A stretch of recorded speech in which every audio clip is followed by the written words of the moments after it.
Vers les années 80, les gens rêvaient de l'an 2000. Pour eux, ils étaient convaincus que l'an 2000 serait une année d'avancée significative sur beaucoup de domaines de la vie, sur le plan technologique, économique et toutes ces choses. Mais arrivé vers les années 2000, c'est le contraire qui se fait. Et les gens veulent retourner. Observez la société. Le musicien, par exemple, ils font du comeback. Aujourd'hui, la musique que nous écoutons, si vous essayez d'analyser la source, c'est là-bas. Les guitares, les harmonies, tout ce qui est univers musical, vous sentez que ces artistes vont chercher de l'inspiration vers ces années-là. Et si vous prenez même les artistes, j'ai envie de dire, stylistes, modélistes, couturiers, tout ce que tu veux, ils font aussi le comeback pour aller se ressourcer. Mais pourquoi ce comeback? Mesdames, Messieurs, bienvenue sur la chaîne Kwetu News TV et tu as bien fait d'être là. Tu peux tout simplement m'appeler Johnny Guy Mbadou. Les intimes m'appellent Arbre sans saison. Vous l'avez compris, chers amis, quand vous suiviez, n'est-ce pas, le jungle de cette émission, nous sommes dans l'émission As-tu connu ça? En fait, As-tu connu ça? C'est une émission un peu rétro, une émission qui vous amène vers les époques jadis, vers les époques Kalambaï, comme on aime bien les dire au Congo. Alors, c'est une émission qui vous ramène dans une certaine époque. C'est une émission qui vous parle de faits marquants. Des faits marquants qui ont marqué, n'est-ce pas, la vie de nos parents, de nos grands-parents, de nos grands frères. Et cela pour, n'est-ce pas, aider cette jeune génération aujourd'hui à comprendre ce qu'a été la vie d'autrefois, comment nos grands frères vivaient, comment nos papas, comment nos grands-parents vivaient. Et c'est très important parce que l'on a toujours dit, un peuple sans histoire, c'est un peuple. Ah là là là là là là là là là là là. Alors, j'étais en train de me poser la question de savoir pourquoi ce comeback? Pourquoi les gens contemporains, enfin les gens de cette époque, veulent faire un retour de l'autre côté? J'essayais de réfléchir là-dessus et j'ai compris une chose, en tout cas c'est selon moi. Je me suis dit, enfin, que à cette époque-là, les gens étaient vrais. Les gens étaient authentiques. Les gens avaient cette sens-là de créativité. Les gens étaient inspirés. Par-dessus tout, je dirais que les gens étaient proches du Créateur. Ouais. Les gens étaient proches du divin. Tu me diras qu'aujourd'hui, les gens, est-ce qu'ils ne sont pas proches du divin? Oh, peut-être pas assez proches comme ceux de cette époque-là l'étaient.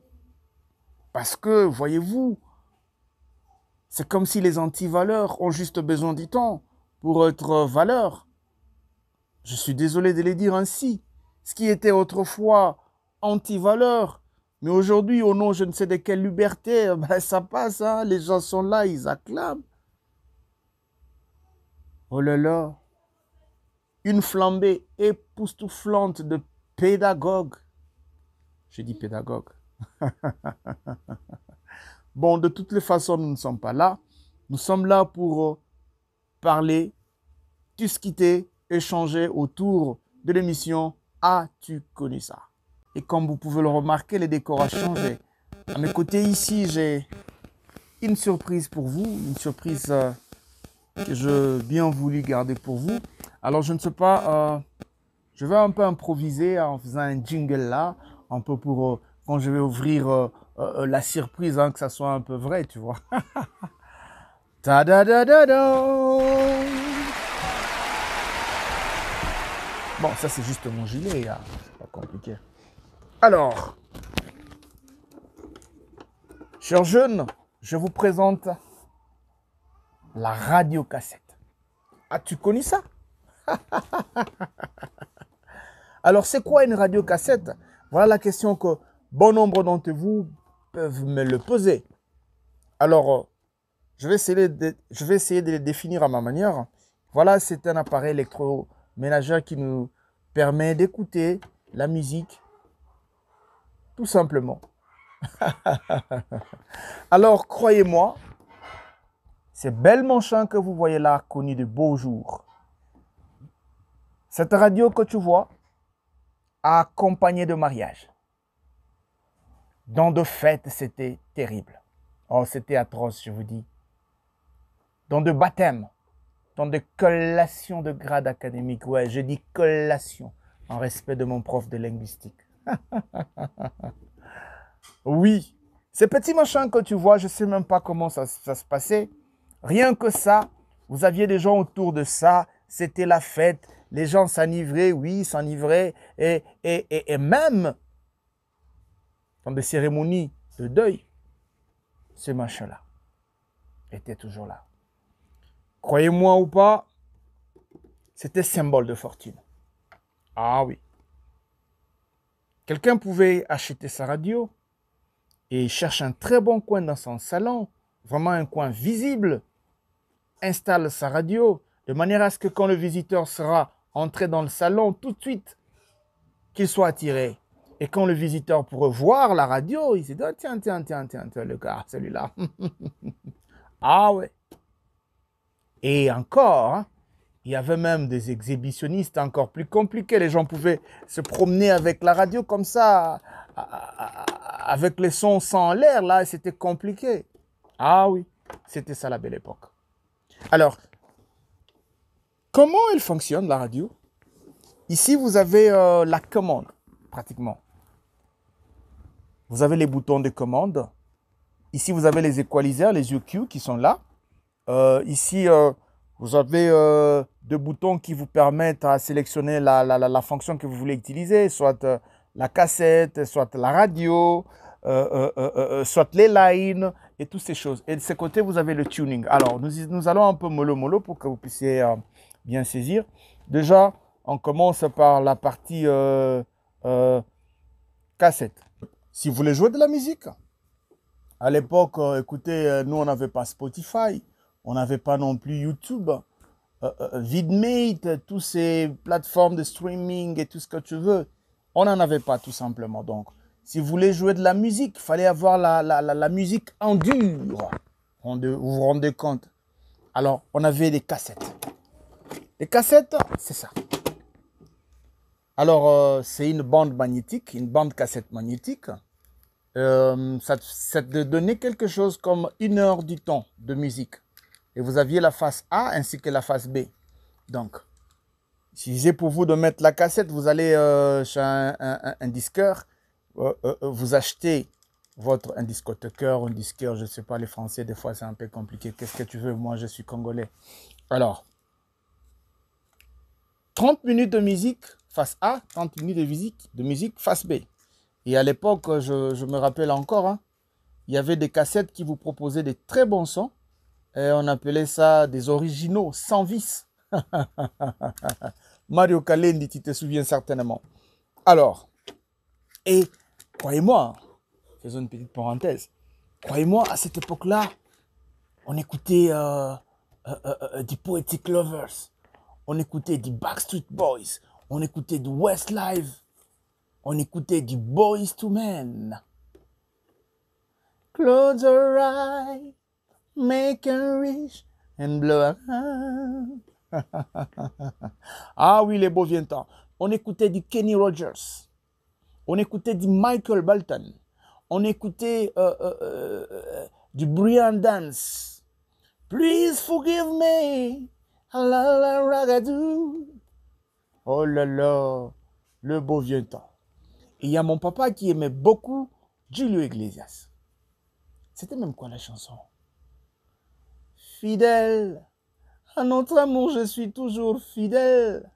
J'oublie d'écrire et j'oublie nos querelles pour t'avouer encore combien je t'aime. Fidèle, je suis toujours... Non, attends, c'est quoi cette histoire? Qu'est-ce que tu es en train de dire? Oh non, mais attends, c'est l'histoire, ça fait partie de notre histoire. Là, tu es en train de dire, mais frère, tu es en train de... Ah Et parce que nous étions au mois de mars, il n'y a pas longtemps, le genre oblige, On écoutait aussi, comment elle s'appelait la dame? De Tina Turner. On écoutait aussi de Tony Braxton. On écoutait aussi de Mariah Carey, de Whitney Houston. Oh là! Et en Afrique, on avait des gens comme de Miriam Makeba. On avait des gens comme de Yvonne Chaka Chaka. On avait des gens comme de Brenda. Ah, mais il faut quand même reconnaître que l'Afrique du Sud, à un moment, ils étaient... Et c'était ça. Alors, comment on le faisait? Branchés que nous étions à l'époque, on aimait bien les slow. Hein? On aimait bien les slow parce que les dames aimaient les slow. Alors, vous allez comme ça voir, vous faites une compilation un peu comme une playlist, mais en dur. Hein? Vous faites une sélection, vous choisissez des chansons. Première chanson, tu mets, par exemple, End of the Road de nos amis de Boyz II Men.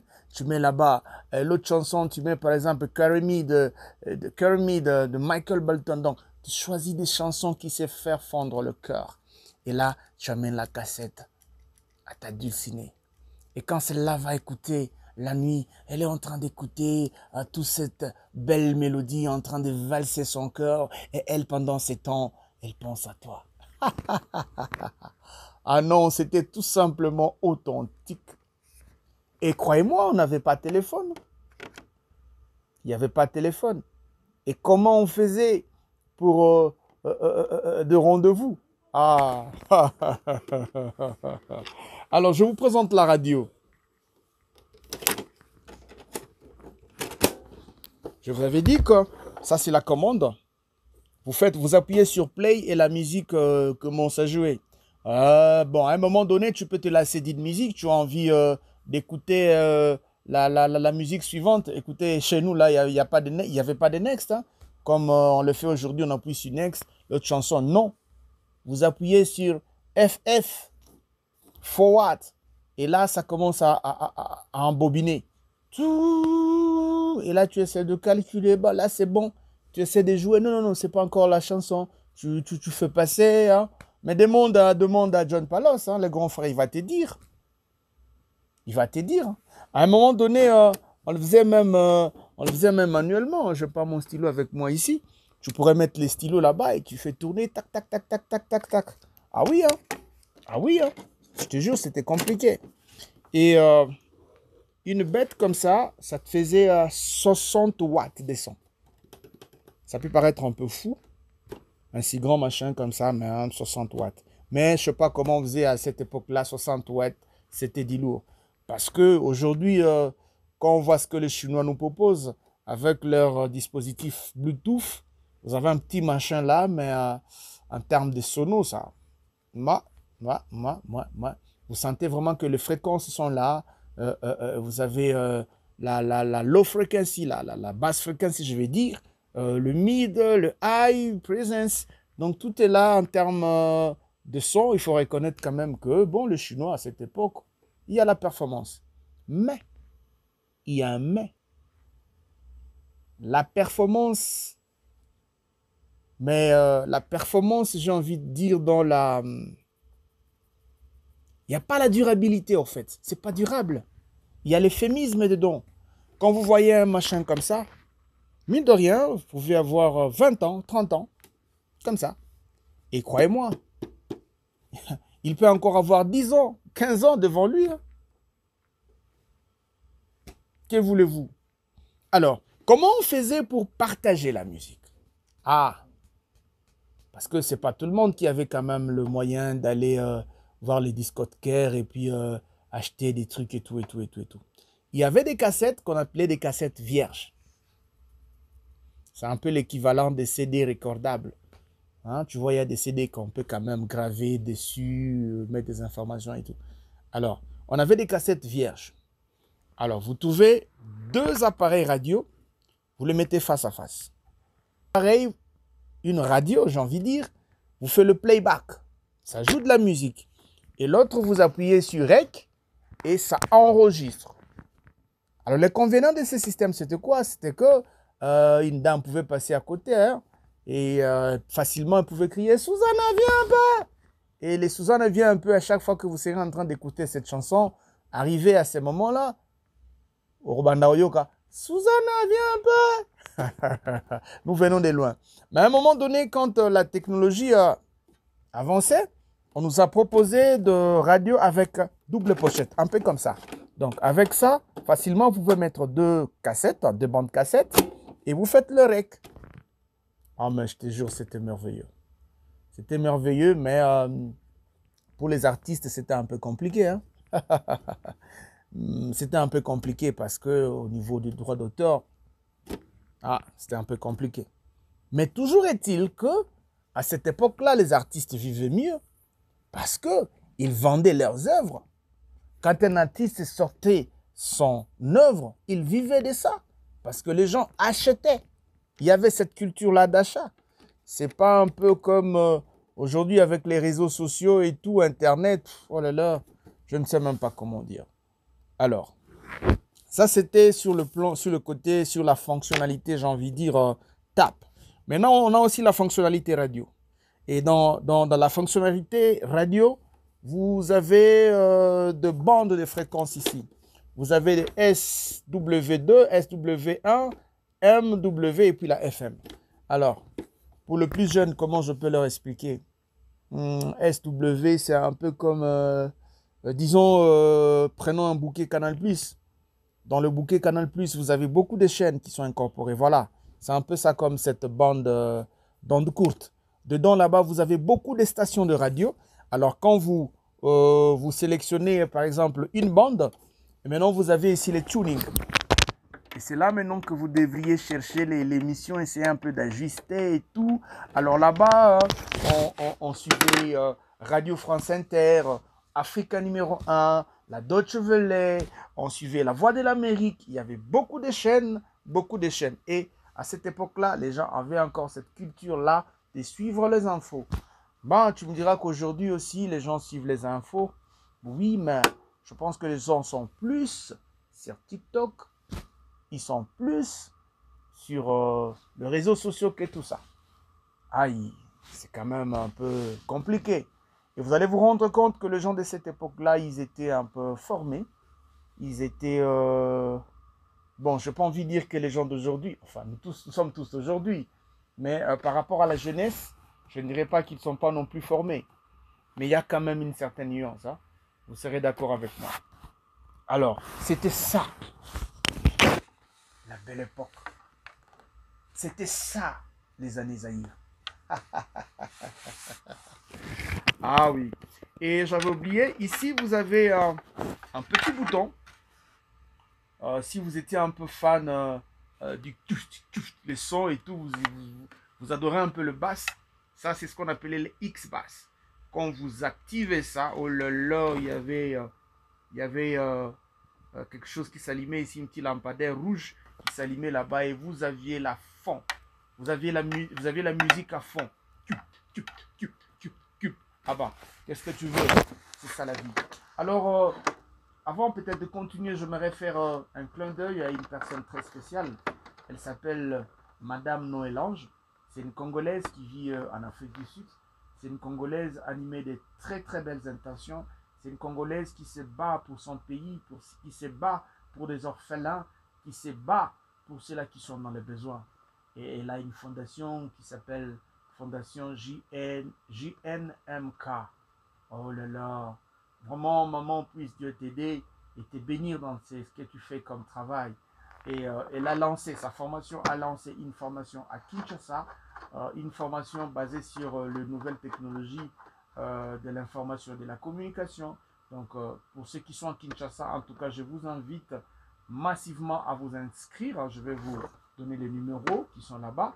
Donc, si vous voulez vraiment maîtriser l'art de trop bien filmer, parce qu'il y a filmer et filmer, hein, filmer d'une manière professionnelle. Si vous voulez maîtriser les techniques de montage vidéo professionnel, c'est une aubaine. Si vous voulez maîtriser la prise des sons, les traitements des sons, ah oui, c'est une aubaine. En tout cas, pour ceux qui sont à Kinshasa, c'est une occasion à ne pas manquer. vous comprendrez. En tout cas, pour ceux qui sont à Kinshasa, c'est une occasion à ne pas manquer. L'adresse est là, le numéro de téléphone pour les inscriptions. D'ailleurs, l'inscription est gratuite. Donc, vous n'avez qu'à vous inscrire. Et puis, bon, voilà quoi. Donc, maman Noël-Ange, puisse Dieu te bénir et continue à faire ce que tu es en train de faire. Nous savons que Dieu est avec toi et nous te soutenons aussi. Amen. Alors, vous avez aimé cette émission. Certainement, l'émission vous a plu.